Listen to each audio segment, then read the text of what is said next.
here's what always happens. Like, I get into a relationship for the wrong reasons, and so they're often the wrong people or the wrong gender. Right. And then after the high fades away, I realize the mistake I've made, but I'm a loyal person. Like, I feel bad. I don't want to let them down. And so I stay in the relationship so long that I start turning to the maladaptive behaviors just to like drive them away and ultimately get out of the relationship that I don't deserve because I'm a piece of shit. Wow. Yeah, I actually feel called out now.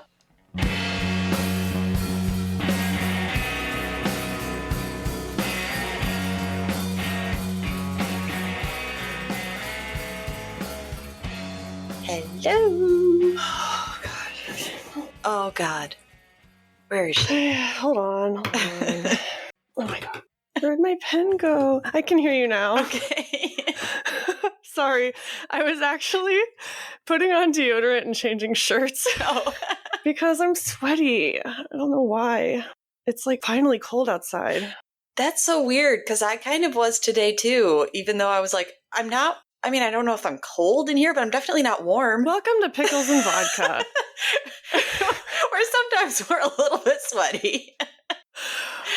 Sometimes we're a little bit sweaty. We're neither hot nor cold. We're just unpredictable. Yeah. I'm Christina. And I'm Lauren. You didn't say mental health podcast. Oh my God. Do you want me to redo it? Well, I actually did have a tagline if you want to redo it. Yeah, let's redo it. I'm sorry. Hello, friends. Hello, friends. And welcome to Pickles and Vodka, the mental health podcast where sometimes we come up with topics solely to selfishly process our own lives. My name is Lauren. I'm Christina. And that's the only reason I started this podcast. Exactly. It's been a week since we recorded, or should I say 2 weeks? Yeah, 2 weeks. And the last episode we put out was about our election anxiety. I haven't finished it yet. Well, there's no need because the election happened. We all know. I just wanted to get that out of the way because it happened. It happened. We're surviving. Mm-hmm. And I just got back from Seattle. Yeah. And my whole where you at section is really going to lead right into the topic. So especially since you've had a lot to do, I think we should start with you. Where you at? Wow. Look at us go today. I know. We're professional. Oh, wait. Okay. Speaking of which, I had the best idea while I was waiting for you to arrive. Mm-hmm. I have this notepad my mom gave me, and I was like, what do I use it for? And I decided that I'm going to try to take notes as we podcast. Okay. Instead of while I'm editing, because I have the hardest time writing the descriptions because I can't remember what we talked about. And I feel like if I edit it while we're talking, I'll just get the main points. Yeah, I always mean to do that because I know you always pick a clip to play in the beginning. And sometimes when we say something, I'm like, that's it. And then I forget. Yeah. What's the time code? Yes. I can be in charge of annotations. Okay. And you can be in charge of timestamps. Just kidding. We're probably both going to forget. Exactly. I might even cut this because who cares? What we're here to talk about is me. That's right. I went to Seattle this past week, which is why we skipped the episode. Mm-hmm. It was amazing. I miss it so much. I saw some of my favorite people, which I'll talk about.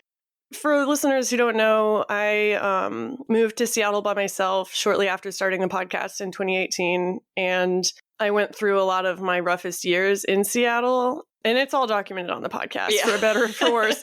But yeah, in 2021, I moved here to Virginia to be closer to my family because I needed the support at the time.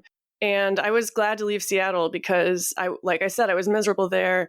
A lot of trauma, a lot of bad memories. I never got to that dark of a place before. Mm-hmm. And I can't even think of certain places without feeling how I felt at that time. And it's just too painful. Yeah. But when I got there, it felt like coming home almost. It was really cold and rainy and everything was just green, moss growing everywhere. I was just like, oh my God, this feels so good. This is the trip that I had initially planned with Janai, friend of the pod. I got to stay with them and their flatmate and their 2 dogs. We did crossword puzzles at night and we smoked a lot of weed and we cooked a lot. And she did an awesome tattoo. Oh yeah, I did do an awesome. I was going to get to that. I know, but I was excited. I love it. I got to tattoo 2 friends of the podcast. Ooh. Janai and Orion, who we met up with. You got to tattoo Orion? Yes! Ah! Orion was actually the very first person I've ever tattooed, except for myself. Wow. Yeah, we got to meet Orion in person. Super jealous. Oh my god, it was so much fun. We met outside this ice cream shop, and he got the employee to film the moment that we hugged for the first time. That video is the cutest thing I've ever seen. Yeah, we'll repost it. It was just really surreal, and I also got to see one of my oldest friends at this point, my roommate from Austin, Texas. So 3 people that are obviously very important to me, so I felt a lot of love. I feel like I did rush myself a little too much. Like, I was so concerned about trying to fit everything in that it was very hard for me to be present at times. Mm-hmm. And I said I was going to write a lot when I was there, and I didn't really do any writing, which is fine because I was doing other things. Yeah. And I definitely have a lot to write about. I also saw my ex, Andrew. Oh. Who has also been on the podcast. Yeah. It's like a pickles and vodka who's who reunion. It was really, really good. It was a good distraction, but now it's back to reality, and I can't stop binging. Oh. I was wondering, just in general, because it sounds like the trip was amazing, and I know how then getting just back to, now it's life, what the response was. Well, that's another thing. I got the job officially. Oh, yeah. Yay! The helpline job. Yes! I actually got my official offer while I was in Seattle. I don't exactly know when the training is going to start yet. There's still a few more hoops to jump through, but really excited about that. What did you ask before that? Coming back to life. I mean, I am very attached to my routines and my safe surroundings. Yeah. And so after a few days on a trip, I'll start missing my own bed. Yeah. It was good to come home and see the cats. My roommate so graciously took care of them while I was gone. Aww. But yeah, how am I feeling? I feel like our roles have been reversed on this episode. Why is that? Because I forgot to say mental health podcast. And now I'm just talking about everything that happened and not about my feelings. Oh, it is. Yeah. Yeah. Why don't you tell me how that relates to your mental health, Christina? I've been feeling overwhelmed, I suppose, to use a blanket term. Some of those feelings are good overwhelming. Some are bad overwhelming. Like meeting Orion, for instance. That was good overwhelming. Yeah. Being in an airport all day with crowds of people, bad overwhelming. Yeah, when you said how long your layover was, I was just like, oh God, that sounds like the worst day of traveling ever. I mean, yeah, listeners probably don't want to hear about that, but I had a 6-hour layover. Yeah. And also, on the way back, I almost missed my flight. Ugh, that stuff's bad too. Well, the crazy thing is there was a plane from Singapore that had a medical emergency and had to land. Oh, wow. And that's why we couldn't get into our gate in time. Okay. Wow. It was crazy, yeah. I hope they're okay. Yeah. But we're talking about feelings. I feel optimistically hopeful. Mm-hmm. Or that was redundant. I feel hopeful, I guess. But like I said, I've been binging a lot. And there's been a lot of self-hatred over that. And it's like everything else is going well, but I choose to berate myself for this. I choose to hate myself over this. And this, in this case, it's the binging, but it could be anything. It's something that I'm doing to my, I have control over it. So, technically... Well, you sort of have control over it.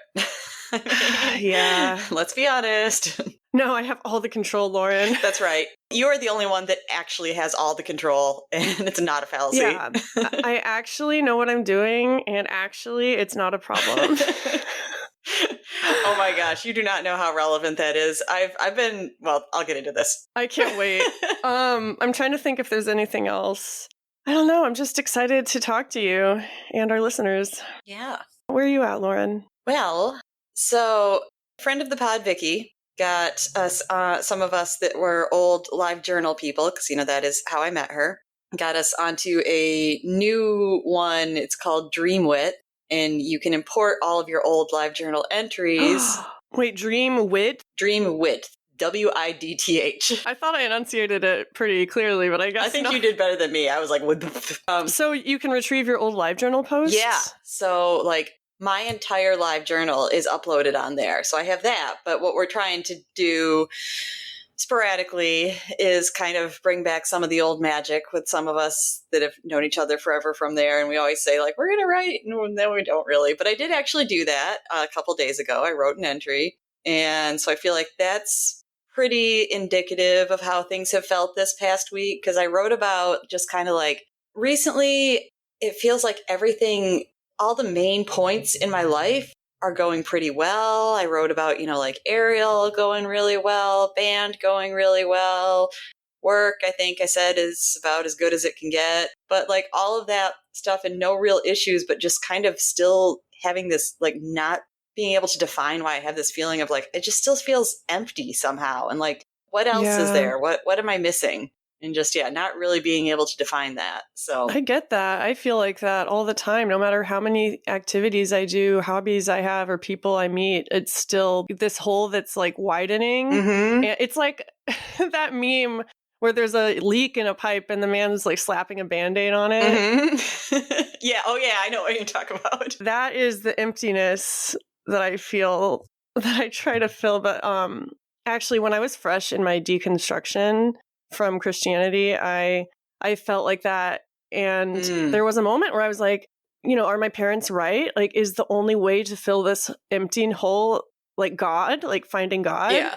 And every now and then I still kind of not think of it in that way, but like, am I being so quick to turn my back on spirituality because I've been doing all this stuff and I'm still fucking depressed? And so I get why people find God, like, in recovery from addiction or whatever. Like, I get it. I agree. Like, I never hold it against anybody, like, that they have these strong religious values, unless they're using them to be a crappy person.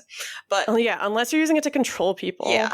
But if you just say, like, this gives me peace, I'm not going to say, like, well, it shouldn't, or something like that. Exactly. But yeah, so there's that. And now I can't remember what you said that had me thinking. So jumping off from that, I was talking about hating myself, even though my life is going well. Yeah, I don't know if that was, it was something that you said. The emptiness? Something around there. So after writing that entry, for some reason, this is the time I decided, like, I'm just going to go through some of these old journal entries. So I've been reading 2003 most of the day. Hell yeah. How old were you in 2003? 22, 23. Oh my God, that's my little sister's age. Yeah, and I would have just moved in with the ex-boyfriend who I lived with the longest and was probably one of the most toxic. And, some of the reading back there is like, oh, that was a bad situation way earlier than I had thought. It's so painful when you do that. Like when you read words that you wrote when you were younger and you realize the gravity of the situation and you realize, it's like, how could I have been so cruel to myself? Or how could the world have been so cruel to me? Like I needed help. It was obvious. But then you turn around and treat yourself that way. Yeah. In the present. For me, at least. I just read one because he was in a band at the time and he was pretty much making sure that I knew that that was first in his life. And so that was a source of stress between us often. And I was reading one where he was going to play a show where I knew that I would not, it was like a house party and I knew I wouldn't know anybody and I knew it would make me just really uncomfortable to be there. And it was like a better decision for myself not to go, even though it was New Year's Eve and I would be alone. And I was like, well, that part sucks, but it'd be worse for me to put myself in a situation that I hate all night. And I was trying to be like a decent person after some of the like strain we'd had over these kind of things. And I was just said, I'm not going to be comfortable. It's fine. You can go. And then, I don't remember exactly because it was a while ago I read this, but he just apparently said something about like, well, you're just like guilt tripping me and making me feel bad. And I'm like, I didn't. I did the exact opposite. Maybe you feel guilty and that's why you're claiming that it's me doing it to you. Damn. But yeah, like seeing that now is just like, Jesus Christ, he was already like that. If only we knew then what we know now. Yes. So one last thing about my week that will lead right into my topic. Oh boy. Is for the first time, and I've figured out 3.5 years, I'm going out on a date tomorrow. OMG. Yes. And it is... I should put in like an air horn here. Yes, you definitely should. Like, what? Lauren's not old and frigid? Wait a second. Yes. Wait, keep talking. Oh no, she's getting it. And yay! Okay. And it is with one of my band members. Oh, You had that ready. actually, that was improvised. I just felt like you had that sitting there like, I wonder if there's a way I can fit this in. And then I said that, and you're like, bingo. Stop it. I'm sorry. Okay, I'm so sorry. I can't stop. Once you start. Okay, you're going on a date with your bandmate. What? How did this happen? Well, Who is he? I mean, I need to vet him. I'm not going to like say his name. You're not going to know him. No, obviously. Okay. I meant who is he as a person? Oh. Well, all the band members are significantly older than me. I'm not sure how much. Not as old as my parents, but older than me. But Okay. as I told my friends, I was like, he's probably the one that looks the youngest for his age. So, you know, a little more, I don't know. It's not important, but physical attraction is important. Yeah, I will agree. And I mean, I get along great with all of them. You know, I have a fun time at practice. They're a good group of guys. And I had kind of suspected in the last couple of weeks that he was trying to maybe ask me out. What made you suspect that? Just like some things that he was saying, and he started sometimes messaging me off the group chat, but at first it was like actually a band project, so I think I let myself be oblivious, and I was like, oh, wait a minute, I think I see where this is going. Well, yeah, that was the excuse. Yeah. That it was a band Right. project. So I sensed that coming, and then I met up with one of my good friends here right after that, and I told her that. I was like, so this is what's going on. I don't know what I think. I'm like, it's not me saying I don't know what I think because I want a way to let him down because I'm not interested. I'm just like, I really don't know if I am or not, and I wouldn't want to say no and then regret it later. So I was like, I'm trying to stall. And she's just like, well, what about this, Lauren? What about just giving it a try? I was like, huh, okay. So then when he actually said something, it's all due to my friend Olivia. Shout out Olivia. Let's give it a try. So no, seriously, that is some really good advice, It no matter what the was. situation is. Like, what's the worst that can happen? Exactly. And Well, true. But I mean, obviously take that with a grain of salt, but I am definitely guilty of deciding how something's going to go before it happens. yeah, and I think for the most part, I'm probably older and experienced enough at this point that if it is not something that I'm interested, I'll figure out a way. I don't need to be like, I need to preemptively not make this happen just in case. Yeah. Yeah, and also I think by your age, you know, by my age too, hopefully, if it's going poorly, we would feel comfortable just like ending it. Yeah.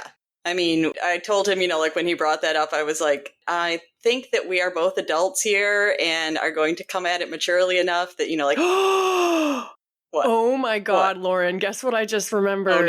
Oh no, what? In our in-person episode, Mhm. we were talking about our dream lives. Holy shit, what? I mean, I don't remember it, but I know you're going to come up with something incredible. And you said, maybe I'll be dating someone who'll also be in a band, but not the same band. Because that's, I forget what you said. I don't know. But like, But that's holy like shit. 80% there. And now you are. I'm going to have to go back and listen to at least that section. I will find the clip and post it. All right, awesome. In the Instagram. Anyway, so how did he ask you out? Pretty much both were awkward, and we both admitted it. And I said, yeah, kind of paraphrased what my friend Olivia said, because I did still want to be honest up front. I was like, I will be truthful. I felt like it was going this way. I'm not sure how I feel right now, but I think that's the reason why people date, to figure out why. And I'm totally open to that. Yeah. Oh my God, yes. It's so revolutionary. I know. Mean, growing up in purity culture, though, you're only supposed to date your husband. Yeah. And so every date is like life or death. Like the stakes are so high when you're in that. Yeah, I remember my one of my friends in high school, and they were like a really strict Baptist, I believe. Mm. And I remember, yeah, when her sister was like, the church prayed on it and they found her partner and they were allowed to go on 3 supervised dates before they got married. Like, yikes. yeah. Were they IBLP? I don't know what they were. Okay. Wow. Yeah. Yeah, not sure how we got here. No. But anyway. Dating is casual and fun. Yes. And so all of that to say, my topic is relationships. Oh my God. I knew it. I was like, is it going to be dating or something like that? Pretty close. I mean, I was thinking, one of my favorite things to talk about how much I hate on here is the phrase like, you can't love someone till you love yourself. Oh, yeah. We've ranted about that before. I wrote down some notes about, as far as like relationships and your mental health, like, does it help it? Does it hurt it? It's done some of both for me. Question. Yeah. Are we talking strictly romantic relationships? Partner relationship. Yeah. Okay. All right. Well, shit, where do you want to start? Well, I have some questions, so I guess I'll run down those. Has your mental health ever put a strain on a relationship? Ooh. I feel like both of us are just going to be like, yeah, no shit. Ooh. Yeah. And the other way around, just because I struggle with mental health doesn't mean that I am immune from being hurt from others' mental health. I think that's important to say. I mean, obviously, I've talked about how my drinking affected relationships and my substance use in general. I've talked about my eating disorder and how that affected things like libido and, all that stuff. But I guess what I haven't talked about a lot is like my self-image and how that affects my relationships. Because like I've never loved myself. Yeah. Or rather, I've never seen myself as having very much value.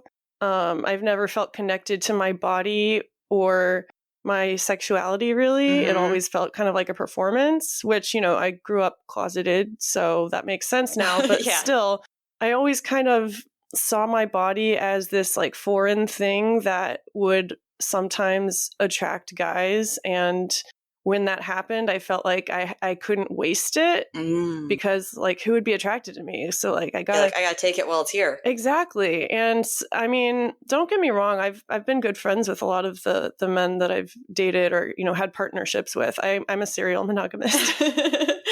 No. I mean, I have been in the past. I had a hoe phase before, but yeah, I did too. I think most people do at some point. Yeah, I was 29, baby. I was 28. around that age too, because it was my first couple years in Chicago, I feel like, or my hoe phase.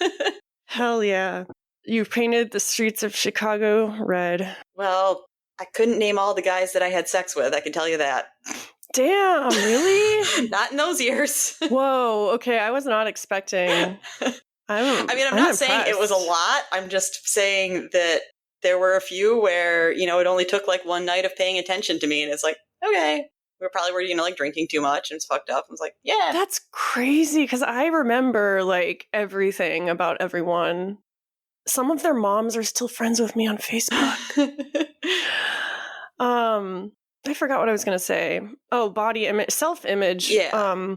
I think at a certain point, for me, I got into relationships to get affirmations and validation. Yeah. Because most guys I've been with have like doted on me and given me all sorts of compliments, not from, just for my looks, but for all my talents and everything. And it's really nice to hear and it gives me a little boost.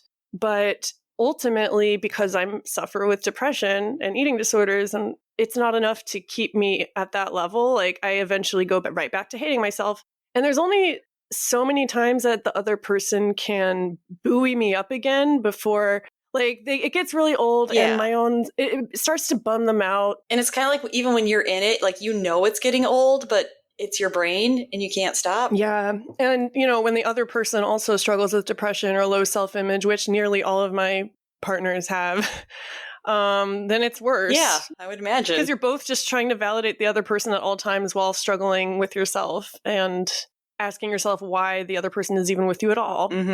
I feel like, and we've talked about this some in the past, I came at romantic relationships in the beginning because my growing up, like my high school years, there's many reasons. I don't feel like getting into all of that, why it just sort of like was against me. So no one is going to pay attention to me. I could tell. In my high school, the idea of dating me would be like stupid to everyone in my class. So I kind of, like carried that into things like early college years when I'm not around this stupid little tiny insular town and there are going to be people that are interested in me. And I feel like, first of all, I did the same thing as you, as I kind of like grasped at anything. It's like, oh my gosh, you're paying attention to me. I haven't had this. I better take it what it can get. And at the same time, we've talked about me running into people there where it's like, and I think it's because of what I experienced in the past. I think like that's how it should go, or that's what I deserve, where I look for people that are just kind of really like dismissive, everything about their own lives first. And it's just like, that's nice that you're there. That's cute. Wait, like you're focusing on their life first? Like they focus on their own, like everything else in their life first. And then it's just like you're not a priority for them. Yeah, it's just okay, got it. Oh, this is really important to me. This is really important to me. And this is just this girl that I date. I guess she likes me. That's so. I just felt like a pang. Yeah, when you said that. Like, there's nothing worse than being with someone who doesn't prioritize you as much as you prioritize them, and you can tell. I know, but I feel like it took me like well into my 30s to realize that like that's what I was seeking out. That it's like, maybe I deserve more than that. Crazy. Maybe. Yeah. Shocking. I know. Maybe even you, listener. Yeah. Maybe you too. To be prioritized. Yeah. But I haven't really had much experience dating people with their own issues. It's usually mine. I mean, everyone has their own issues, but I mean, like, well, yeah. Yeah, not something that was like so blatantly on the table or anything like that. Have you ever had a relationship end because of it? Explicitly because of it, I should say. So this comes back to reading those 2003 journal entries. Oh, awesome. Because there was one point where it's actually that band show where I was alone. And I wrote a letter to my boyfriend at the time. And it was the first time that, because as you know, I kept all of the like eating disorder stuff a huge secret. I mean, even, like the depression and like when I went through some self-harm issues, it always like big secret. And this was really, I feel like the first time that I was just going to lay it on the table and just wrote like a really, really honest letter. And I'm not there yet in my reading, but I know there was a reason why I didn't give it to him when planned. And then I just put it off and never gave it to him. Yeah, I think you talked about that in an episode once. Okay. But I was sitting here reading that and thinking like, wow, I don't know how, like, you could not respond to that. And I'm just like, would the relationship have gone different? Because his main complaints were always like, I feel like I don't know you. I feel like I should and everything like that. But on the other hand, and I'm realizing in many ways, he still was kind of a shitty person. So the fact that I never did give it to him, I think is a blessing in disguise, even though that may have saved the relationship. But it's just, it's all weird feelings right now, just like looking back on that. Well, yeah, because you and I are both logical people. We know it's useless wondering, like, what if? But also, it's hard not to when you are revisiting that kind of stuff. And I know for a fact, to answer your original question, that yes, that is, in his eyes, that is what destroyed the relationship. Because when he eventually blindsided me and broke up with me, he had a couple of reasons, and the number one was basically, you are too crazy. Oh, yeah. Fuck. Again, not a good person. No. Wow. Red flag. If a man or anyone calls you crazy or describes one of their exes as crazy, red flag. Yeah. I mean, I don't know that he actually used the word crazy, but I mean, it's basically what he said is like, you've got too much shit going on and I don't have to deal with it. Ugh. Yeah. When I moved to Virginia, I dated this guy for a few weeks, and like I was in a really good place in my life at that point. I think I was in recovery for bulimia. Oh, when you just moved back? Yeah, this was before my most recent relationship. I mean, I keep forgetting about it because it was so short, but basically I was in a really good place and he was the one with all the issues, and he eventually ghosted me, but before he sorry. He didn't ghost me. He wrote me something that was like, I'm sorry, I can't be the person you need right now. And all this stuff. I'm like, how do you know what I need right now? Right. First of all, it doesn't matter now. No, but I understand that. Like, maybe it was good. He was looking out for himself in retrospect, but I would feel the same way. Like, you don't get to decide for me. There is one relationship I could talk about briefly where this is relevant. I don't think I've talked about it on the podcast before, but this is a person that I dated for a few months after treatment during the summer of Seattle. Okay. Or the summer of Seattle. I love that. My last summer in Seattle. Jesus. That also sounds like a song title. I met him on Tinder. He was sober from alcohol, which first person I ever dated that was sober. And it was a game changer. Like, that's the one thing that I took from that relationship, is that I need to be with someone who doesn't drink. Yeah. Because it made me realize how much I had been like, what's the word? But yeah, he was sober. He was a chef. He lived in a really cute apartment, really cute neighborhood. Our first date, we decided we would just be friends. Like, we would be sober buddies. And like, he came over to my apartment and we listened to music and we smoked weed, and like, he cried the first friend date. Wow. Like, and then, you know, he went home and nothing happened. We were sober buddies. Yeah. And then one day, like, we ended up having sex, and then it was just like a relationship. But it was puppy love. It was head over heels. I've never felt that way about anybody before. Just like we were talking about him moving to Virginia with me and all this stuff. We said, I love you. It was just like, there's a reason I haven't talked about it on the podcast, because it's so cringe. It's not, though. I mean, what I know now, like, I was fresh out of treatment. My body was probably the healthiest it has ever been. You know, I was definitely at the highest weight I've ever been. My sex drive was really healthy. I had a lot of energy. But yeah, so I had a good thing going with this guy, and my bulimia came back. I don't really know how it happened, but like, maybe because when I'm in relationships, I eat outside of my comfort zone. And so eventually it just gets too much. Yeah. So yeah, I started purging more often and telling him about it. And that was also when I was abusing DXM and Benadryl, but I was doing a lot of DXM back then. And he was really upset by that. Oh, okay. Like, almost to the point of being judgy about it. Yeah. And ultimately, I think that was one of the reasons he started pulling away. And then one day he just didn't respond to my texts, and I never saw him again. But I think now that it's, you know, years later, like, bringing it back to mental health, I think I was definitely using it as a way to get high. Okay. Because I didn't have the eating disorder. I didn't have drugs. Yeah. And then, you know, once the eating disorder and the drugs came back into my life, the relationship was no longer a source of high. And so... Oh, that makes a lot of sense. And I think that's a pattern that I've had a lot in my life. Like, I tend to jump into relationships during the periods that I'm healthy, which are few and far between. I'm going to try and stay away from all of these substances that have been bad for me. So how am I going to get that fix?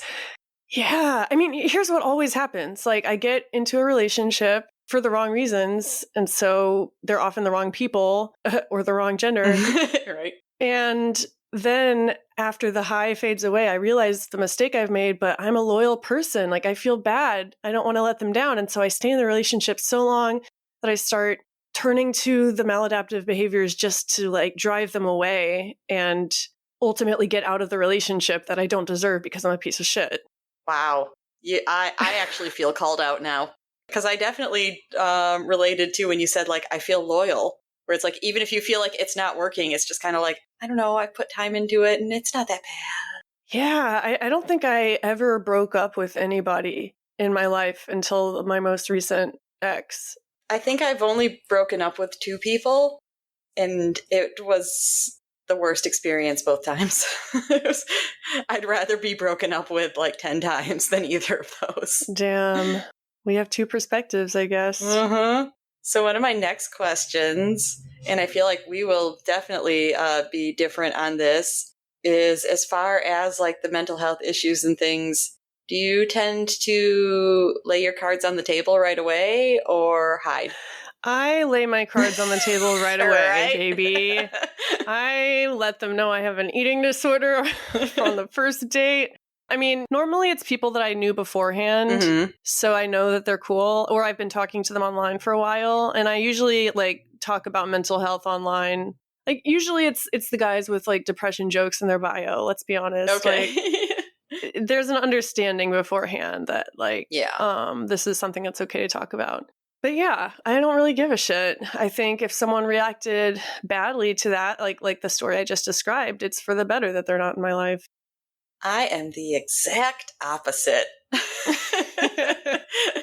Shocking. I mean, I'd have to like really think through everyone, but I'm pretty sure I can only name one relationship where while I was still in the relationship, they even knew that I had any sort of eating disorder. And the only reason they knew is because I had to go back to treatment. I can't imagine. I mean, I can.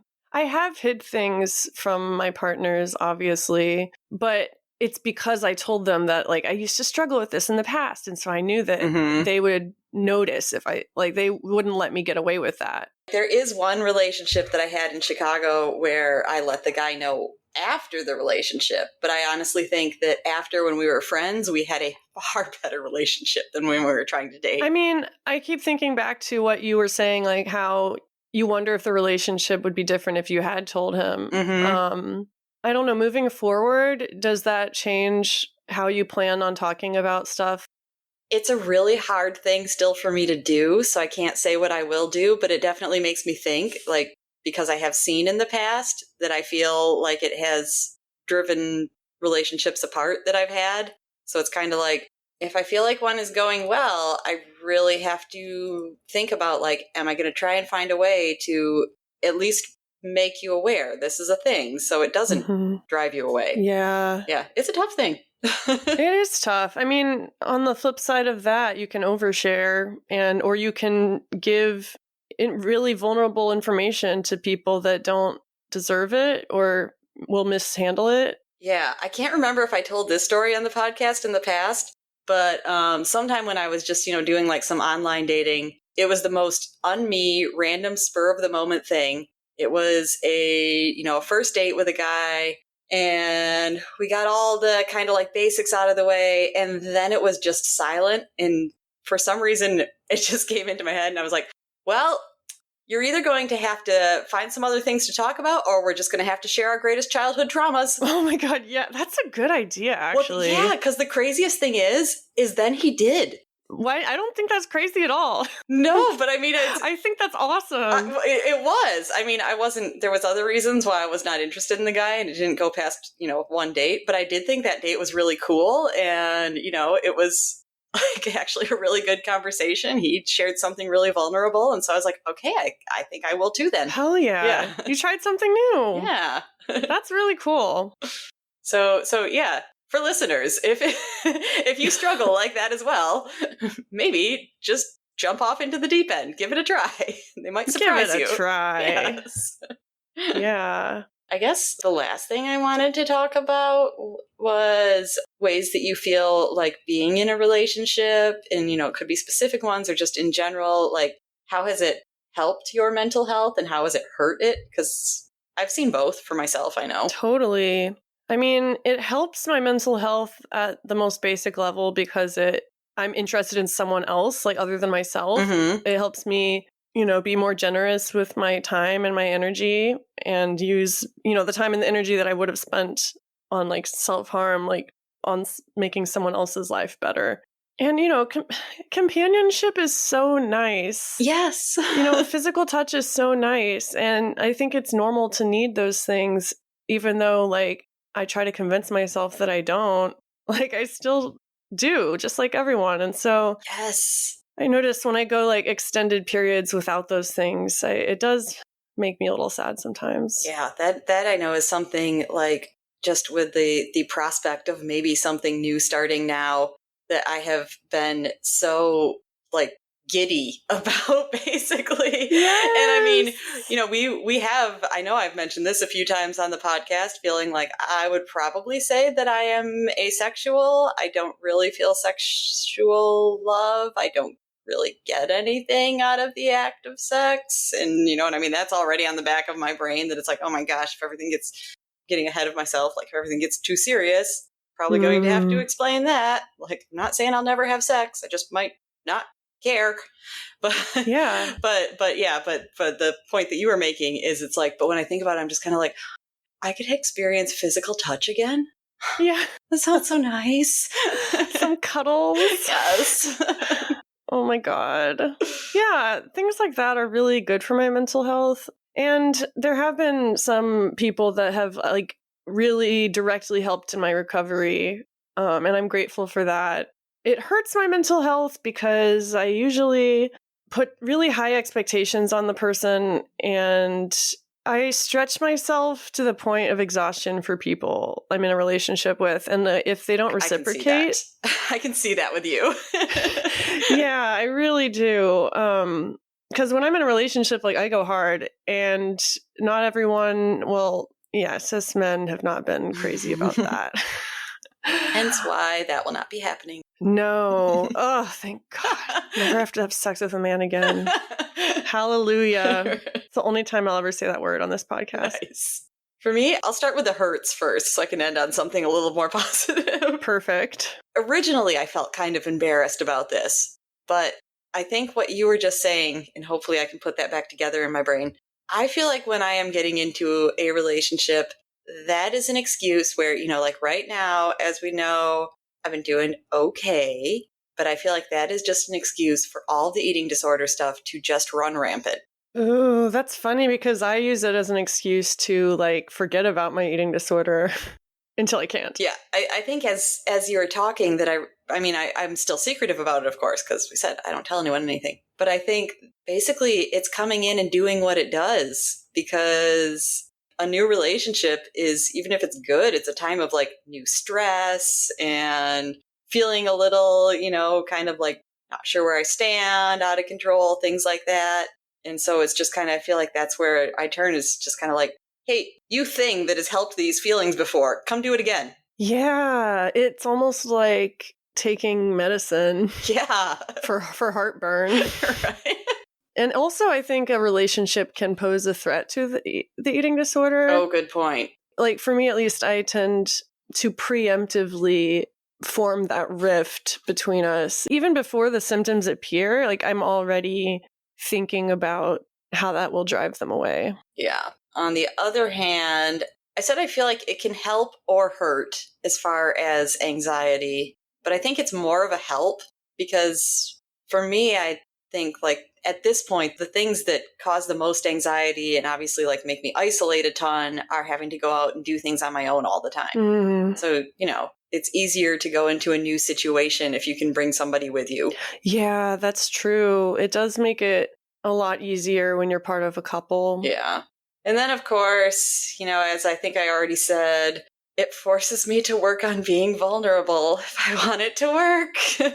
So that's probably a positive.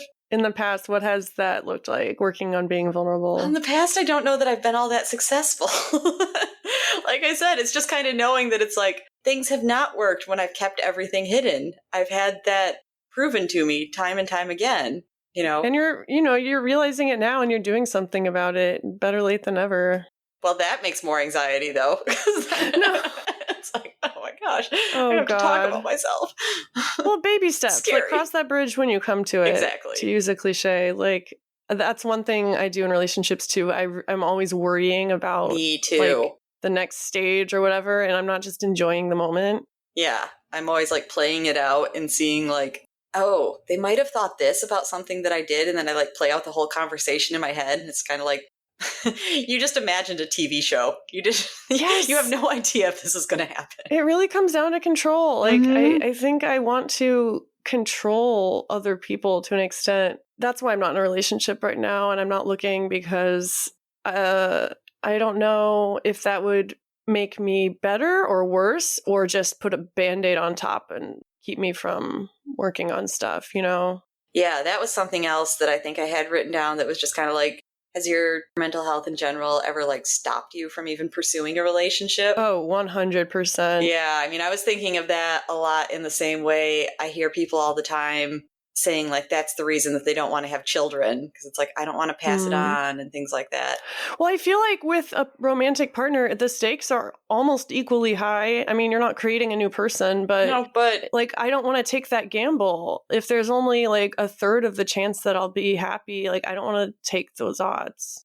it's another person. Yeah, I don't want to give them trauma. Both of your lives and futures, so I get that. Saying like, yeah, I've given lots of people trauma, I'm sure.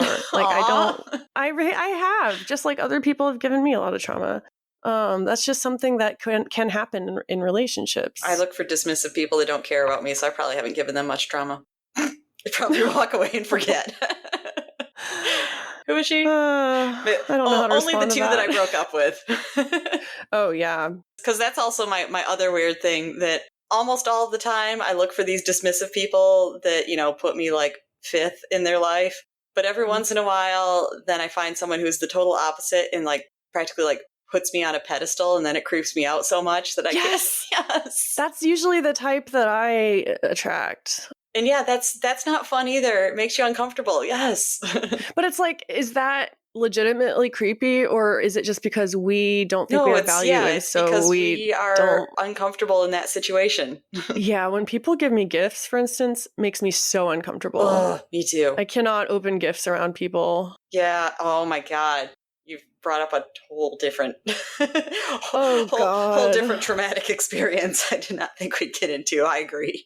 Yeah, I'm just like actually satisfied right now being single, because like thinking of all the relationships I've been in and all the things that I've struggled with, I feel like if I had just focused on myself the whole time, I might have avoided a lot of pain. And not that it's a waste of time, but like, yeah, it kind of is. I don't know. We aren't getting any younger. I was just going to say that. Like, not getting any younger. At least we're not planning on having kids. Exactly. Though honestly, for me, I mean, that had briefly crossed my mind. I'm not even sure I knew that until... Having kids? No. The idea that I didn't want to, for like passing on, like all my bullshit and mental health crap and trying to raise them with all my mental health crap. Mm-hmm. But yeah, for the most part, I've never considered having kids just because I don't want them. Like, it's pure and simple. I just don't want it. Yeah, I was journaling about my future kids when I was 13. Because for me, I will admit, sometimes that kind of feels like a cop-out when people try to like blame that as their only reason. They're just like, I can't have kids just because I couldn't pass on my genes to them. It'd be a disservice to the world. I'm like, just say you don't want kids. I mean, that's probably a factor too. I mean, I think that's a totally valid reason. No, I'm saying I say that's a factor too, but I feel like you're saying like, I absolutely want them so much, but this is why it's so tragic. Pity me. It's like, no, you probably just don't want kids and also recognize that this could not be a good situation. I guess I just don't know anybody that really wants kids that bad. Fair enough. We need to wrap up. Okay. This was such a great topic. Oh, what should the pickle poll be? Oh, I didn't think that far ahead. How has mental health affected your relationships? Exactly what I was about to say. Perfect. How has it affected your relationship or past relationships? Yeah, present or past relationships. Or how has another person's mental health affected your relationships? We will take any and all stories. This will be a fun one. Send us voice messages, speakpipe.com/picklesandvodka. Bye! Bye!